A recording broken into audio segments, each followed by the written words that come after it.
기억해야 되는 것이 있는데, 왜 우리가 주일이라고 부르는지를 아셔야 돼요. 왜 주일이라고 부르는지. 주일이라고 하는 말은 주님의 날이라는 뜻이에요. 주님의 날. 예수님은 토요일, 원래 유대인들은 안식일을 기억해서 거룩히 지켰습니다. 근데 그 개념이 신약에 넘어오면서 주일로 바뀌게 돼요. 물론 오해하시면 큰일 납니다. 날을 잘 지키면 구원받는 것은 아닙니다. 근데 하나님의 날을 잘 지키면 복을 받아요. 할렐루야. 뭘 받는다고요? 복을 받으십니다. 복을 받으세요. 왜 주일이라고 부르느냐? 주님의 날이기 때문에 그래요. 우리 주님이 부활하신 날이 이 날이었고, 오순절날 성령이 임하신 날이 주일이었어요. 그래서 초대교회는 주일을 거룩하게 지키기 시작을 했습니다. 그 날을 안식 후 첫날이라 해요. 안식일 날은 예수님 무덤에 계셨어요. 근데 주일날은 예수님 무덤문을 박차고 부활하셨어요. 그래서 우리는 주일은 내 날이 아니라 주님의 날로 지키셔야 됩니다. 할렐루야. 내일 구정이죠. 얼마든지 내일 구정날 친척들 만나셔서 여러분들 덕담도 나누시고, 여러분들이 그동안 믿어왔던 예수님도 증거하시고, 특별히 매 명절 때마다 가정예배 지침을 내려드립니다. 가지고 가셔서 그거 가지고 예배 드리세요. 사람이 많은데 대부분의 사람들이 안 믿는다 그러면 한쪽 방에 가서라도 예배 드리세요. 가족들 데리고. 다 일어나기 전에 새벽에 일어나서 혼자 예배 드린다든지. 그런데 참 놀라운 게 있어요. 그렇게 드리는 예배를 주님이 기뻐하신다는 거예요. 할렐루야. 예배는 누구에게 드리는 거예요? 하나님께 드리는 거예요. 예배는 뭐 하는 거예요? 경배 드리는 거예요. 예배는 뭐 하는 거예요? 섬기는 거예요. 예배는 뭐 하는 거예요? 드리는 거예요. 예배는 뭐 하는 거예요? 순복하는 거예요. 하나님의 뜻에. 여러분 그렇게 돼서 승리하시길 주의 이름으로 축원을 드립니다. 오늘날 그리스도인들의 가장 큰 문제가 있다면 복음에 대한 자신감이 없다는 것입니다. 뭔가 세상에 영향력을 행사해야 되는데 영향력은 현저하게 떨어지는 거예요. 빛과 소금이 돼야 되는데 빛과 소금은커녕 밟히는 소금이 안 되는 것만 해도 다행이다. 이런 상태에서 오늘날 그리스도인들이 신앙생활을 하게 됩니다. 그러다 보니까 이상한 현상이 나타나는데 우리를 구원해 준 그 복음에 대한 자신감마저도 상실하는 거예요. 괜히 주눅이 들고 괜히 이방인들 만나면, 안 믿는 사람들 만나면 우리가 뭔가 크게 그들을 향해서 잘못한 것처럼. 오늘도 북한이 미사일 발사 실험을 했답니다. 저는 잠깐 자막만 보고 이렇게 올라섰는데, 그래도 우리는 우리 나라를 지키시는 분은 하나님이시고, 더 나아가서는 이 나라를 하나님이 왜 지켜주시냐는 거예요. 믿음의 백성들이 있기 때문에 지켜주시는 거예요. 만약에 믿음의 백성이 없었다면 소돔과 고모라 성처럼 멸망했을 것입니다. 그래서 우리가 가지고 있는 복음에 대한 자신감이 있어야 돼요. 바울은 복음에 대한 자신감이 충만했어요. 충천했어요. 그는 누구를 만나든지 당당했어요. 심지어는 네로 황제 앞에서도 당당했습니다. 어떤 학자를 만나든지, 어떤 부자를 만나든지, 어떤 유명한 정치인을 만나든지, 어떤 권력자를 만나든지, 어떤 유능한 과학자를 만나든지 조금도 기죽지 않았어요. 자신이 알고 있는 생명의 복음을 선포하기에 조금도 망설이거나 주저하지 않았어요. 당당했습니다. 어떤 일을 만나든지 흔들리지 않았고 자신이 가지고 있는 고유한 신앙의 색깔을 드러내고 있었어요. 심지어는 자신이 복음 안에서 사는 그 삶의 모습까지도 주저하지 아니하고 전파했던 사람이 사도 바울이었어요. 그대로 노출시키고 있었어요. 왜? 복음에 대한 강한 자신감이 그로 하여금 자신감이 넘치는 새로운 인생을 살도록 부추기고 있었기 때문이라는 것입니다. 우리는 무엇 때문에 살아가는 사람들입니까? 우리는 복음 때문에 살아가는 사람들이에요. 우리는 무엇 때문에 살아가는 사람들입니까? 하나님 때문에 살아가는 사람들입니다. 우리는 무엇 때문에 살아가는 사람들입니다. 내 능력 때문에, 내 지위 때문에, 내 얼굴 때문에, 내가 잘한 것 때문에, 내 실력 때문에 살아가는 사람들이 아니라는 것입니다. 많은 경우 그렇게 살아가고 있어요. 유명한 연설 잘하는 사람들은 자기의 연설 때문에 자기가 사는 줄 알아요. 연설할 때는 사람들이 막 열광하는 거예요. 사람들이 그렇게 좋아하는 거예요. 근데 단에서 딱 내려오게 되면 두려움에 빠지는 거예요. 무슨 두려움입니까? 내가 다음에 잘할 수 있을까? 예전에 내가 청중들을 열광시켰던 것처럼 내가 열광시킬 수 있을까? 그 두려움에 빠져요. 그래서 어렸을 때 너무 공부를 잘하는 아이들은요, 성장하면서 공부를 잘 못해집니다. 뭐 때문에 그래요? 성적이 안 나오면 어떡하지? 성적이 잘못되면 어떡하지? 내가 이번 시험에 실패하면 어떡하지? 이런 두려움 속에 사람들이 잠기기 때문인 것입니다. 참 신기한 건요, 공부 못하는 아이들이 이민을 가요, 어렸을 때. 그리고 공부 잘하는 애들이 이민을 갑니다. 근데 참 신기한 건요, 결과를 보면 공부 못하는 애들이 공부 잘하는 애들을 따라잡습니다. 이게 왜 그럴까? 신기해서 제가 한번 분석을 해본 적이 있었어요. 아주 간단하더라고요. 공부 잘하는 애들은 늘 잘난 척한 거야. 선생님, 저요. 늘 학교에서 손 들고 말을 했어요. 근데 들려야 말을 하죠. 무슨 말인지 선생님이 묻는 퀘션을 이해를 못하는 거예요. 그러니 어떻게 대답을 할 수가 있겠어요? 그러다 보니까 자괴감이 빠지는 거예요. 공부가 점점 떨어져 가더라고요. 근데 공부를 못했던 애들은 그냥 앉아서 그냥 듣더라고. 바보처럼 늘 듣는 게 습관이 되어 있었어요. 1년이 지나니까 귀가 열리는 거야. 할렐루야. 그럼 어쩌다가 한번 대답을 하니까 선생님이 한국에서 달라. 한국에서는 진짜 잘해야지 막 박수 쳐주는데 외국에 가니까 조금만 잘해도 막 박수 쳐주는 거야. 이야, 세상에, 야, 너 천재야. 제닌 막 하는 거예요. bright, excellent 막 이러는 거예요. 우와. 지금도 생각이 나요. 우리 큰아이가 9살 때였는데 학교에 선생님이 레터를 보낸 거예요. 야, 네 딸이 수영을 너무 잘한다는 거예요. 난 한 번도 수영을 가르쳐 준 적이 없는데. 그 와서 보라는 거예요. 와서 네 딸 좀 격려해 주라는 거예요. 학교를 갔습니다. 학교에 다 수영장을 구비해 놓고 있거든요. 웬만한 학교는. 그러니까 선생님이 수영을 하는데 제가 깜짝 놀랐어요. 우리 아이가 보드를 이렇게 손에 쥐고 이거 하는 거야. 이거 보드를 손에 잡고 한 손 잡고 하나 하고 요거 하고 있는데 선생님 막 잘한다고 막 박수 해주는 거야. 그러니까 우리 딸이 진짜 잘하는 줄 알고 포즈까지 멋지게 막 취하는 거예요. 지금은요 4가지 수영을 다 잘합니다. 야, 정말 무섭더라고. 할렐루야. 저 기자를 보고, 저 뭐 하는 짓이지? 처음에, 바보들이 모여서 바보들끼리 서로 잘한다고 막 박수 쳐주는 줄 알았어요, 진짜로. 근데 나중에 시간 지나 보니까 진짜로 잘해지는 거야, 진짜로. 할렐루야. 이게 뭘 얘기하는 걸까요? 사랑하는 여러분들, 우리는요, 내 실력 가지고 사는 사람들이 아닙니다. 하나님이 나에게 주시는 복음 때문에 사는 거예요. 그 복음이 나를 구원했어요. 그 복음이 나에게 능력을 줬어요. 그 복음이 하나님을 알리도록 해주셨어요. 그 복음이 이웃을 어떻게 섬겨야 되는지 알려주었어요. 하나님의 은혜로 사는 거예요. 나 같은 죄인이 어떻게 사랑을 베풉니까? 딱 봐도 옆에 사람 봐세요. 딱 봐도 이기적으로 생겼잖아. 아주. 그죠? 딱 봐도 별로. 근데 신기해.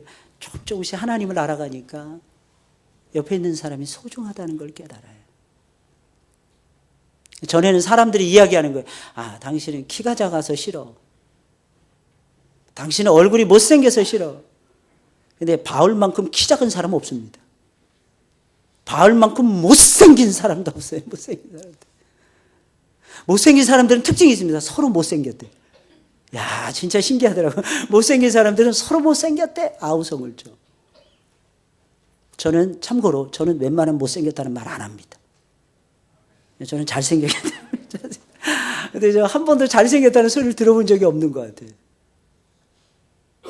근데 그게 중요한 게 아니라니까요. 내가 과연 하나님을 알고 있느냐? 내가 지금 서서히 하나님을 알아가고 있느냐? 내가 서서히 하나님의 뜻을 따라서 내가 살아가고 있느냐? 내가 하나님의 나라에 대한 비전이 있느냐? 내가 하나님의 나라를 이루는 하나님의 뜻에 몰두하고 있느냐? 내가 하나님의 열정에 사로잡혀 있느냐? 내가 하나님의 사랑을 배우는데 익숙해지고 있느냐? 이게 중요하다니까, 이게. 바울은 당당했어요. 무슨 일을 만나든지 고유한 신앙의 빛깔을 드러내고 있었어요. 고유한 삶의 빛깔을 나타내고 있었어요. 이유가 무엇입니까? 복음 때문이었어요. 나는 질그릇 싫어하는 거예요. 나는 정말 질그릇 싫어하는 거예요. 나는 그런데 하나님 앞에 귀 쓰는 그릇이 되었다는 것입니다. 뭐 때문에? 뭐 때문에? 뭐 때문에? 내 안에 보배가 있기 때문에. 보배가 누구예요? 그 보배가 무엇입니까? 영원한 것이었어요. 시대가 바뀐다고 해서 변하는 것이 아니었어요. 사람이 좋아한다고 해서 좋아지는 것이 아니었어요. 사람들이 싫어한다고 해서 싫어지는 것이 아니었어요. 사람들이 막 박수치는 것도 아니었어요. 사람들이 좋다고 해서 마음을 활짝 열고 나는 이 복음을 위해서 살겠습니다 라고 하는 것도 아니었어요. 그런데 중요한 것은 그 보배가 나를 살리는 거예요. 그 보배가 나를 사람답게 만들어가고 있는 거예요. 그 보배가 나를 아름답게 만드는 거예요. 그 보배가 내 삶을 올라가게 만드는 거예요. 레벨업을 시켜주는 거예요. 업데이트를 시켜준다니까요. 그 복음이. 그러니 어찌 그 복음에 붙들리지 않을 수가 있겠어요. 그래서 바울은 자신 있었어요. 못생겨도 상관이 없었어요. 옛날에 아주 깜짝 놀랐어요. 세상에 생기다가 그렇게 못생긴 애들이 있을까? 쌍둥이였는데 한 10년 전에 우리 교회 왔었어요. 세상에 너무너무 못생긴 거야 진짜. 완전히 감자도 저리 가라는 거야. 고구마도 저리 가라는 거야. 근데 그 아이가 온 다음에 그 아이들이 인기 짱이었어요. 막 집사님들이 막 권사님들이 막 사진 찍어대기 시작을 합니다. 왜? 이렇게 못생긴 애가 있을까? 거기에 감동을 받는 거야. 그 아이는 가는 곳마다 인기 짱이었어요. 그냥 무대 위에 서 있기만 해도 기쁨을 주는 거야. 야, 나도 살만 나구나. 무대 아래에 있는 사람들이, 야, 나도 살만 나구나. 그 아이들만 봤다 하면 전부 다. 그리고 걔네들 쳐다본 다음에 자기 새끼들 보는 거예요. 옛날엔 자기 자식들에 대한 자신감이 없었어요. 얘네들 본다 하면 자식들에 대한 자신감이 엄청난 거야. 할렐루야. 야, 이거 어떻게 말할 수 없네. 근데 그 아이들이 얼마나 이쁜지 몰라요. 찬양을 부를 때는 목이 터져라고 부르는 거예요. 목이 터져라고 자기들의 목소리를 다해서 부르는 거예요. 존귀하죠. 그러니까 이쁜 거예요. 하는 짓이 너무 이뻐요. 너무 겸손한 거 아이들이. 뭐 하라 하려면 제가 할 수 있을 거예요. 그런데 시키면 또 합니다. 왜냐면 시켰기 때문에. 순종한다는 거예요. 순종한다는 거예요. 어린 것들이 10살도 안 됐어요. 10살도. 야, 어떻게 그럴 수 있을까? 여러분들 복음의 자신감을 가지고 살아가시길 주의 이름으로 축원을 드립니다. 우리 안에 복음이 있으면 그 복음이 예수님을 넣어줘요. 그 복음이 하나님의 영을 우리에게 충만케 합니다. 그 복음이 하나님 사상으로 우리를 이끌어갑니다. 그 복음이 기준을 하나님으로 삼게 만들어요. 그 복음이 나로 하여금 하나님이 기뻐하시는 것을 골라서 할 수 있도록 역사해 주시는 것입니다. 그러니 복음이 얼마나 좋아요. 할렐루야. 복음에 대한 자신감을 가져야죠. 복음만 들어가면 눈빛이 막 번쩍번쩍 살아나요. 아이들이 의욕이 없던 아이들이 의욕이 생깁니다. 여러분들의 자녀들이 열심히 하고 잘하고 있습니까? 오해하시면 큰일 납니다. 내가 열심히 가르쳤기 때문에 아니에요. 얘가 열심히 가르칠 때 무엇을 가르쳤느냐가 중요한 것입니다. 하나님의 복음을 집어넣어 주었다면 그 복음을 타고 예수님의 영이 흘러 들어갔을 것이고 예수님의 영에 의해서 그 아이들은 새로움을 경험했을 것이고 그 아이들은 그 속에서 변화의 삶을 살아갈 수밖에 없었던 것입니다. 이게 복음이에요. 이게 복음. 그럼 바울은 어떻게 복음에 대한 자신감을 가질 수 있었던 것입니까? 첫째로 그가 가지고 있었던 그 복음은 예수님이 직접 가르쳐 주신 것이었기 때문입니다. 오늘 본문 11절 12절에 있는 말씀이에요. 우리 남자들만 읽어보겠어요. 시작.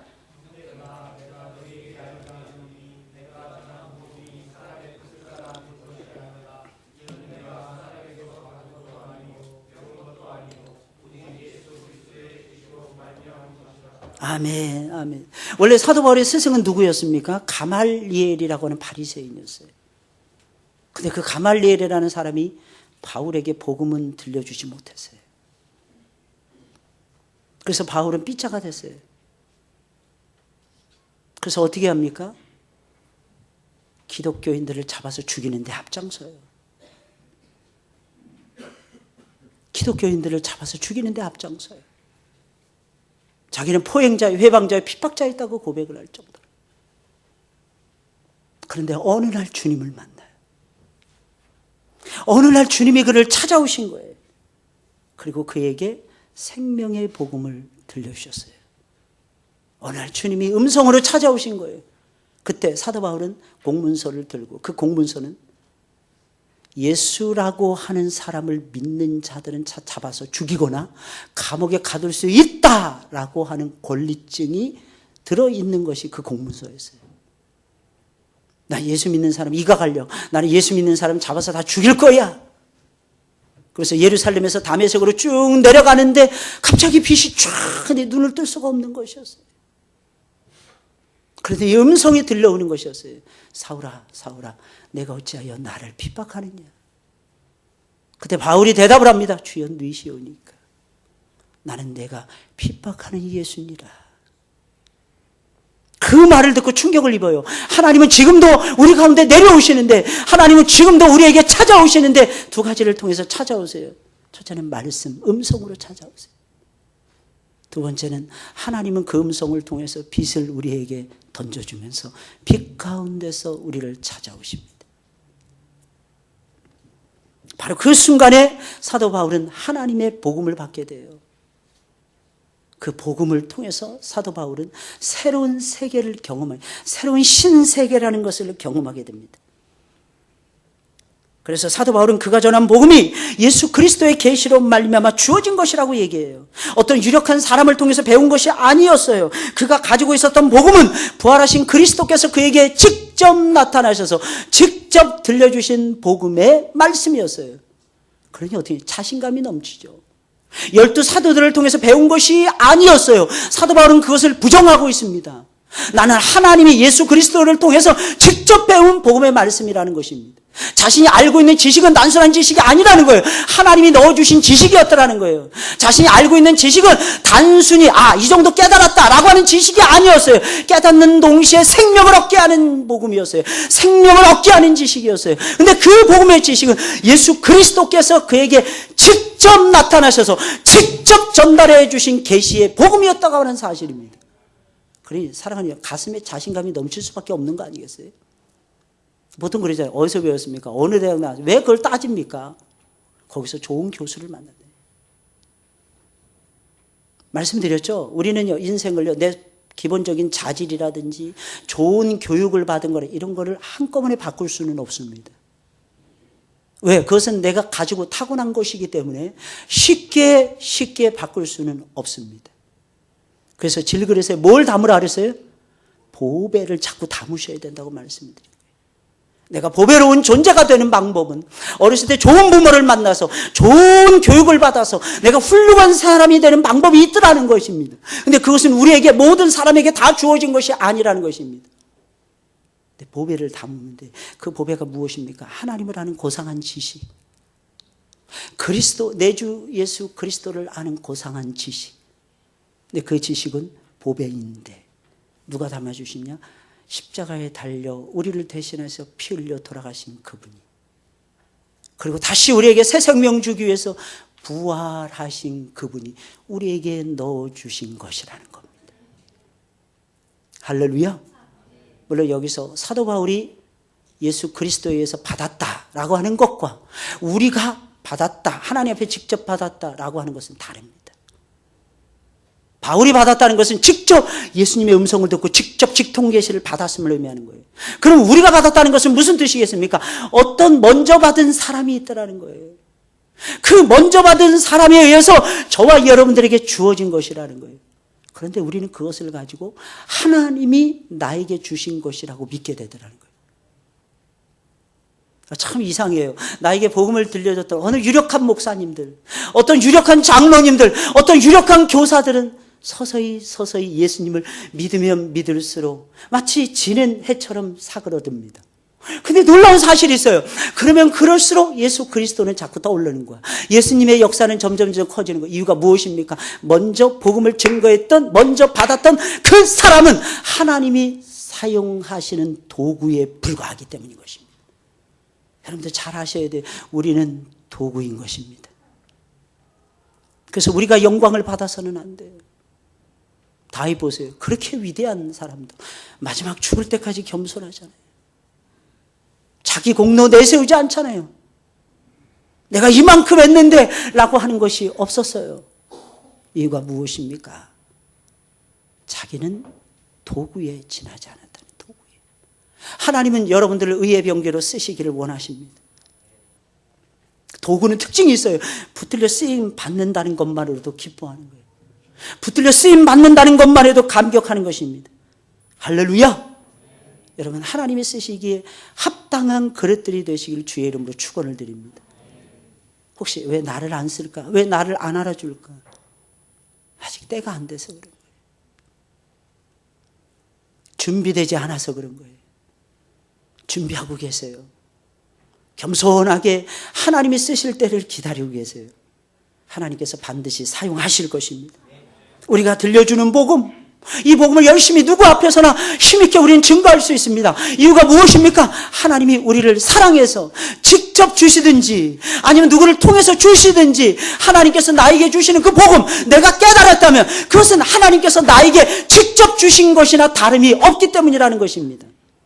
이런 의식이 우리에게는 있어야 돼요. 하나님이 나에게 가르쳐 주신 귀한 복음이라는 의식이 저와 여러분들의 마음속에 살아있어야 되는 것입니다. 목사님이 나에게 직분 주신 것이 아니라는 거예요. 당회에서 심사해가지고 나에게 직분 주신 것이 아니라는 것입니다.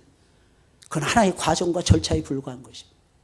그걸 우습게 하려는 뜻이 아니라, 그걸 무시하라는 뜻이 아니라 하나님을 대신해서 주신 거예요. 그러니 하나님이 주신 것이니까 귀하게 여기셔야죠. 하나님이 주신 것이니까 소중하게 여기셔야죠.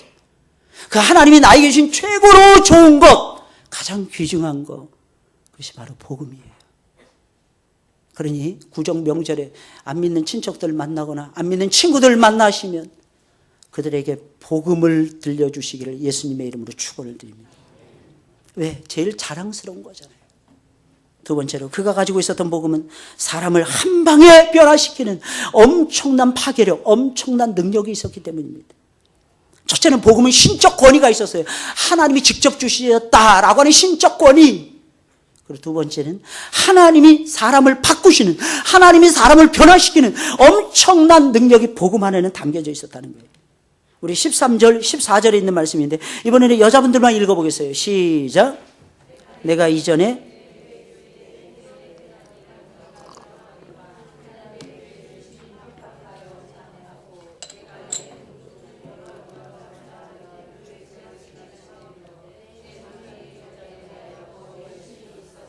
아멘, 아멘. 여러분, 사도 바울이 열심히 주님으로부터 직접 복음을 받았다고 자랑하고 있었어요. 그러더니 갑자기 방향을 바꾼 거예요. 자신의 부끄러웠던 과거에 대해서 늘어놓고 있어요. 여러분, 주님을 만나기 전까지 사도 바울은 유대교라는 종교를 믿고 있었어요. 그때 그는 하나님의 교회를 핍박했어요. 잔해하는 일에 앞장서고 있었어요. 어느 정도로 앞장서고 있었느냐? 자신보다 나이가 많은 수많은 선배들, 수많은 연장자들, 영갑자들보다 지나칠 정도로 앞장서고 있었어요. 그들의 열심을 다 통틀더라도 사도 바울의 열심을 따라가지 못할 정도였어요. 왜 그런 것입니까? 성경 때문이었어요. 성경. 왜 예수님을 받아들이지 못했던 것입니까? 왜 예수님을 믿는 사람들을 사도 바울이 핍박했던 것입니까? 신명기 21장의 말씀 때문이었어요. 신명기 21장 22절 23절에 있는 말씀을 보니까 나무에 달린 자마다 저주를 받은 자들이라고 얘기하고 있어요. 근데 예수님이 십자가에 나무에 달려서 돌아가셨잖아요. 근데 바울은 이렇게 생각한 거예요. 왜 나무에 달린 예수를 믿느냐는 것입니다. 왜 나무에 달려 죽으신 예수를 믿느냐는 거예요. 그는 저주받아 죽은 영혼이었다는 것입니다. 그래서 사도 바울이 예수를 믿는 사람들을 잡기 위해서 혈안이 되어서 돌아다닐 수밖에 없었던 것입니다. 그의 열심이 어디서 온 것이라고요? 율법에서 왔어요. 그의 열심이 어디서 온 것이라고요? 성경을 기초로 하고 있었다고 하는 사실입니다. 성경을 기초로 하고도 잘못된 열심 가질 수 있다니까요. 잘못된 이론에 빠질 수 있다니까요. 이상한 논리에 붙들려서 이상하고 야릇한 짓을 할 수가 있다니까요. 그래서 우리는 늘 깨어 있어야 돼요. 만물의 마지막이 가까웠으니 우리는 근신하고 깨어 있어야만 되는 것입니다. 이유가 무엇입니까? 성령 하나님이 우리를 붙잡아 주시지 않으면 우리는 어쩔 수 없이 낭떠러리를 떨어질 수밖에 없는 죄인들이라고 하는 사실을 잊어서는 안 되는 것입니다. 목사님, 내가 직분자인데 소용없어요. 내가 사도인데요. 베드로가 그렇게 생각했어요. 내가 믿음의 최고의 사람인데요. 자신의 믿음을 믿었어요. 근데 베드로 어떻게 됐습니까? 예수님을 보기 좋게 3번씩이나 모른다고 부인하고 나중에는 예수님을 저주하고 죽고. 어떻게 그럴 수가 있습니까? 성령에 붙들리지 않으니까. 하나님의 영에 붙들리지 아니하니까, 진정한 말씀의 의미에 대해서 모르니까 이 말씀을 하신 이유는 있어요.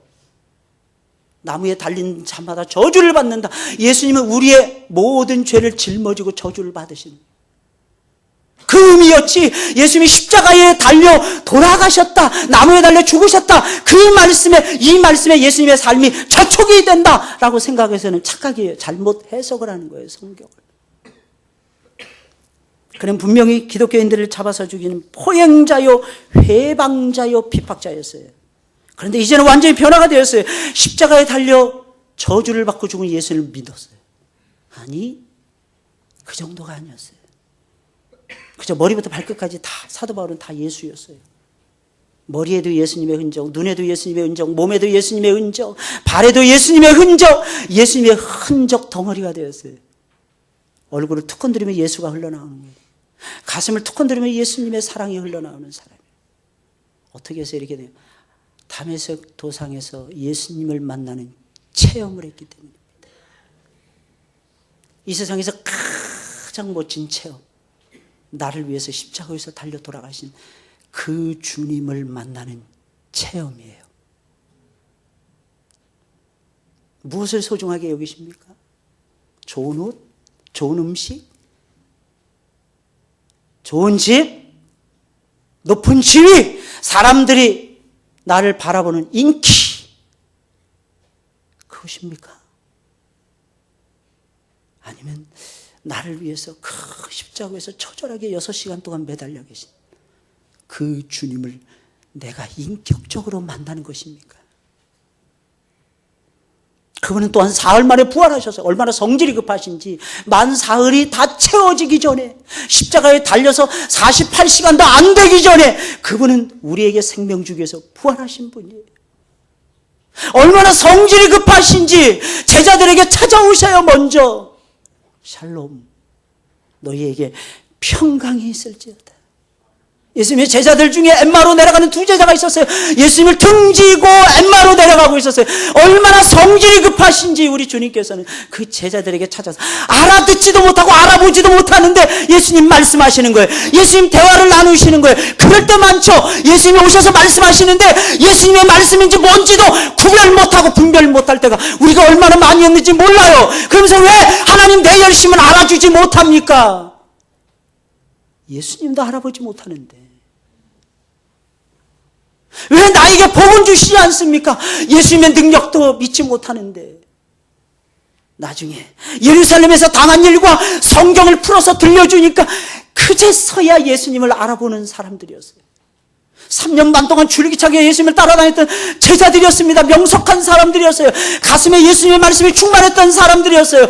그런데 예수님이 십자가에 달려 죽으셨다, 이 한 가지 사실만으로 자괴감에 빠진 거예요. 실패감에 빠져 있었다는 거예요. 왜 우리는 안 되지? 왜 우리는 예루살렘을 차지할 수 없다는 거지? 왜 하나님의 복음은 폭발하는 능력이 있는데 우리를 통해서는 폭발하지 않지?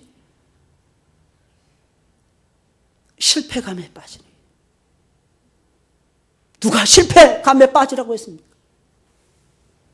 사랑하는 성도 여러분, 누가 하나님의 백성들에게 낙심하라고 한 적이 있습니까? 우리는 그럴 권리가 없어요. 이유가 무엇인 줄 아십니까? 우리는 예수님을 딱 만난 그 순간부터 내 영혼과 내 마음과 내 삶은 주님의 것이기 때문입니다. 주님이 원하시는 대로 살아가는 거예요. 내 주 예수, 그 예수, 피 흘려 돌아가신 그 예수, 그 예수를 만나는 은총이 여러분들의 삶 가운데 충만해지시길 주의 이름으로 축원을 드립니다. 오늘날 많은 사람들이 착각을 해요. 왜 하나님 옆에 있는 사람들 변화 안 시켜주느냐고 아우성을 쳐요. 혹시 옆에 있는 사람이 변화되지 않은 것이 아니라 내가 변화되지 않은 것은 아닐까요? 하나님, 저런 사람이 교회에 오니까 우리 교회가 안 되죠. 오만한 거예요. 아주 오만한 거예요. 그 영혼을 주님이 사랑하시는데, 그 영혼 때문에 예수님이 십자가에 달려 돌아가신 것인데, 변화 안 된 건 그 사람이 아니라 그 사람을 판단하고 있는 나인 거예요.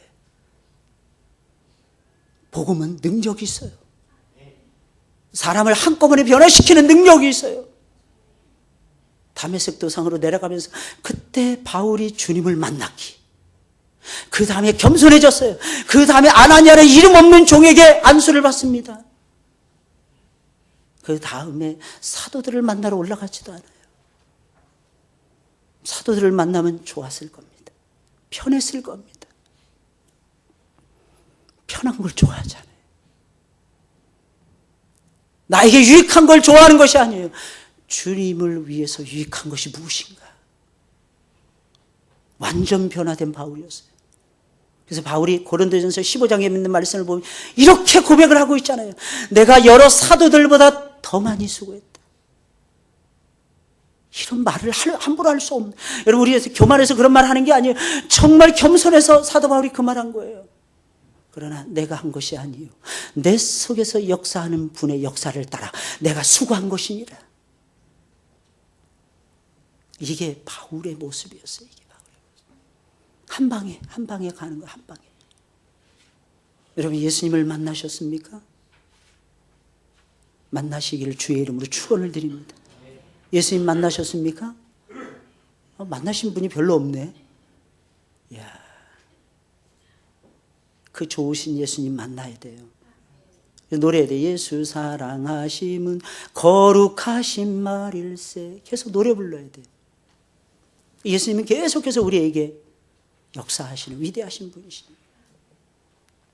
마지막 세 번째로, 그가 가지고 있었던 복음에는 어떤 것에도 매이지 아니하는 자유함이 있었어요.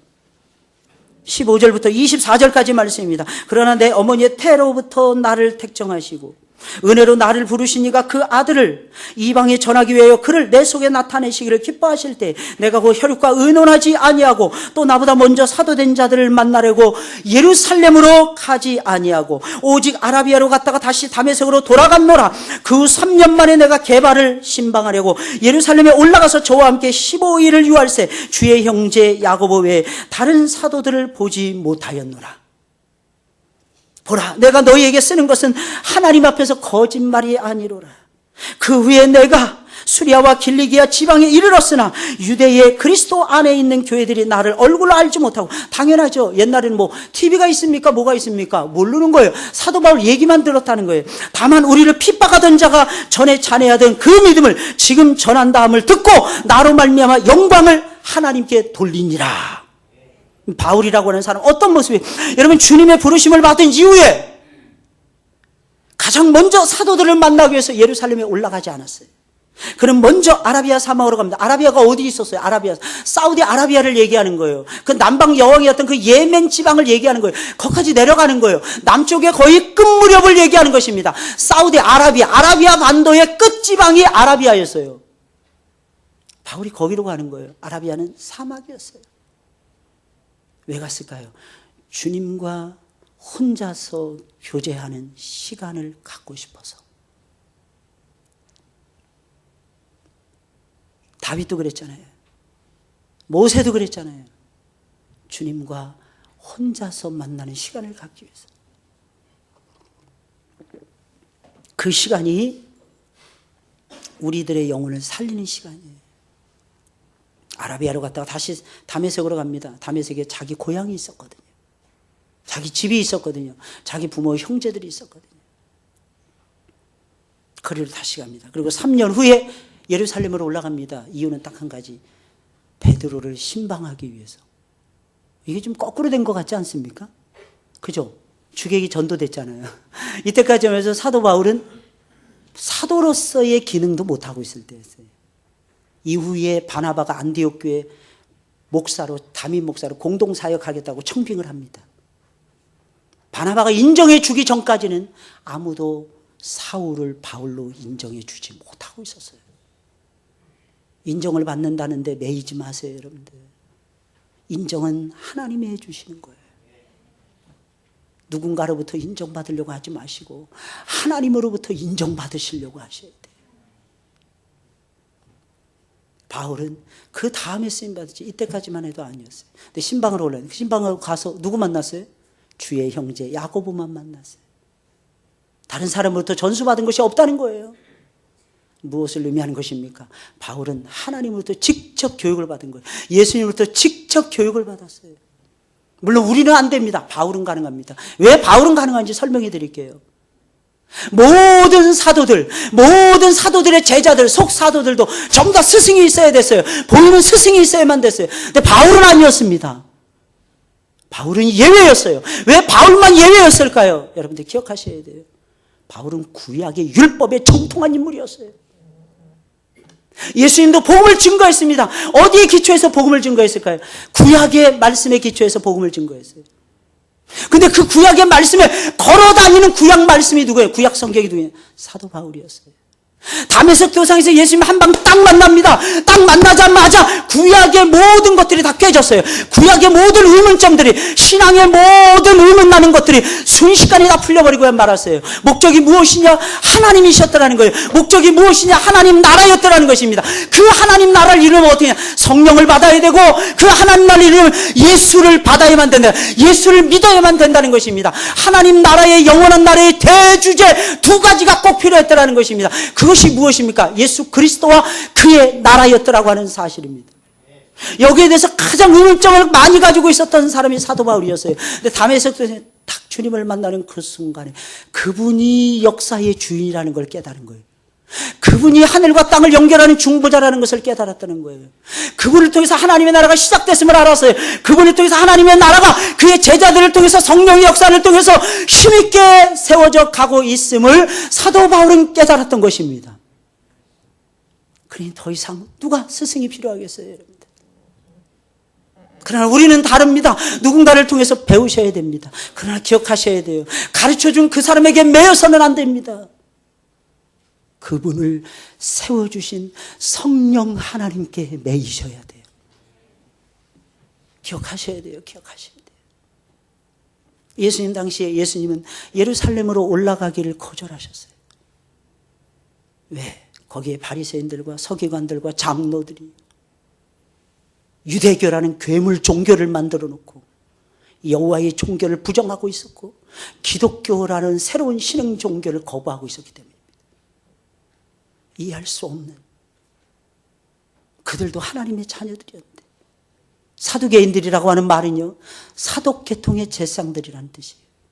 다윗 시대의 명성을 날던 사독의 후예들이었습니다. 아비 아달이라고 하는 제사장은 쫓겨났잖아요. 아나도시라는 곳으로 쫓겨났어요. 그런데 오히려 그들 가운데는 유명한 선지자들이 많이 배출해야 됩니다. 오히려 고난받는 것이 우리에게 유익이라는 것이 거기서 나오는 거예요. 그러나 다윗 이후에 1000년을 제사장 자리에 앉아 있었어요, 사두개인들. 그런데 헬라의 이원론적인 사고방식을 받아들이면서 자유주의 물살을 타기 시작합니다. 그들은 부활도 없다, 천사도 없다, 하나님의 역사는 없다, 이렇게 주장했어요. 오늘 보니까 어느 목사님이 자기 딸을 죽여놓고 11개월 동안 방치해놨잖아요, 여러분들. 그러면서 그의 첫 마디가 우리 딸이 부활할 것이라고 생각해서 방치했다는 거예요. 거짓 목자입니다. 이유가 무엇입니까? 첫째, 교리가 잘못되어 있어요. 둘째, 신앙이 잘못되어 있습니다. 셋째, 삶이 엉망진창입니다. 그런 사람은 교수 할아버지라 할지라도 사랑하는 가짜인 것입니다. 성경에 나오는 거짓 선지자인 것입니다. 그런 사람들이 선량한 하나님의 종들을 엿보이는 거예요. 저는 통탄에 맞이하지 않습니다. 아주 괜찮은 신학교, 한국에서 한국교회에서 이름난 신학교 교수예요. 그것도 구약의 언어를 가르치는 신학교 교수가 어찌하여 그런 이상한 교리에 빠졌을까? 부활을 믿는데 부활은 언제 되는 거예요, 여러분들? 언제 됩니까? 예수님이 다시 와야 부활하는 거예요. 할렐루야. 그 전에는 부활이 없습니다. 부활을 믿는다고 해서 부활의 역사가 일어나는 것이 아니에요. 하나님의 때가 돼야 부활의 역사가 이루어지는 것이고 하나님의 말씀에 맞아야 역사가 일어나는 것입니다. 잘못된 신앙이 잘못된 신앙, 크게 잘못된 신앙. 그래서 우리는 기억해야 돼요. 그를 누가 보냈느냐, 그분을 누가 세웠느냐, 이 믿음 가지고 저와 여러분들이 따라가셔야 되는 거예요. 사도 바울은 자유로운 사람이었어요. 이유가 무엇입니까? 복음이 그를 자유케 하고 있었기 때문입니다. 늘 말씀에 붙들려서 살았어요. 그런데 오해하시면 큰일 납니다. 율법에 매여 사는 거하고 뭐가 다릅니까? 완벽하게 다릅니다. 설명해 드릴 테니까 잘 들어보세요. 말씀, 똑같이 말씀합니다. 구약에도 말씀, 신약에도 말씀합니다. 근데 구약과 신약에 엄청난 차이점이 있어요, 여러분들. 그것이 무엇인 줄 아십니까? 구약은 억지로 한 거예요. 훈련으로 한 것입니다. 안 되면 죽는다고 해서 했어요. 신약은 다릅니다. 좋아서 합니다. 왜? 우리 안에 여러분들 속에 하나님이 엄청난 선물, 믿는과 동시에, 믿기 이전에 하나님이 우리 안에 넣어주신 엄청난 선물이 있어요. 성령님이세요. 그 성령의 스승이 되면 예배가 즐거워집니다. 그 전까지는 예배가 지루하고 미치고 환장해요. 찬송을 불러도 뭔지 모릅니다. 다 좋아하는데 나만 엉뚱한 짓을 하고 있어요. 잘 보세요. 나만 엉뚱해. 그러면서 하는 말이 내가 감동 못 받아서 그런다는 거예요. 그럼 내가 엎드려야죠. 뭘 달라고요? 성령을 달라고.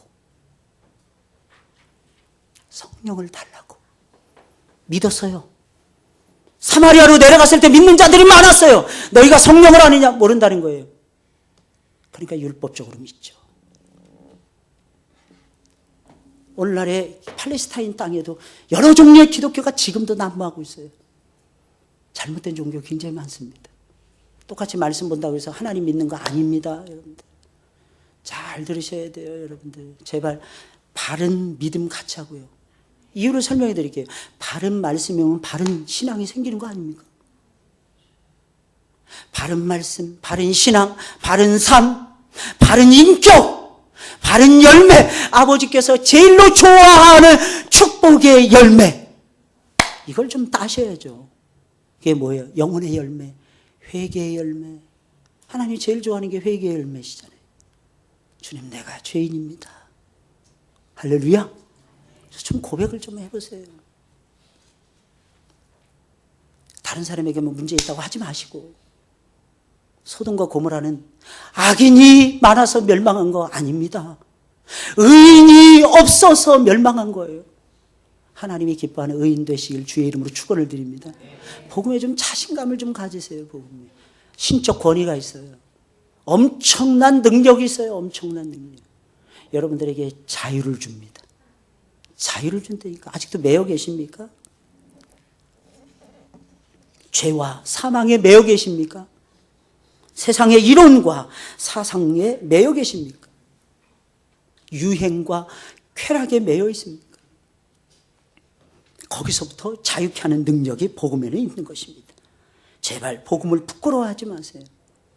사도 바울은 얘기해요. 나는 복음을 부끄러워하지 아니하노라. 복음에는 하나님의 의가 나타나서 믿음으로 믿음에 이르게 하느니라. 복음의 능력이에요. 복음. 참 신기한 건 내가 복음을 받아들이고 아무도 안 믿고 아무도 다 거절하더라도 내가 믿고 따라가면 너무 신기한 게 있어요. 믿는 자들이 반드시 생겨난다는 거예요. 믿는 자들을 하나님이 세워가신다는 거예요. 생각해 보세요, 여러분들.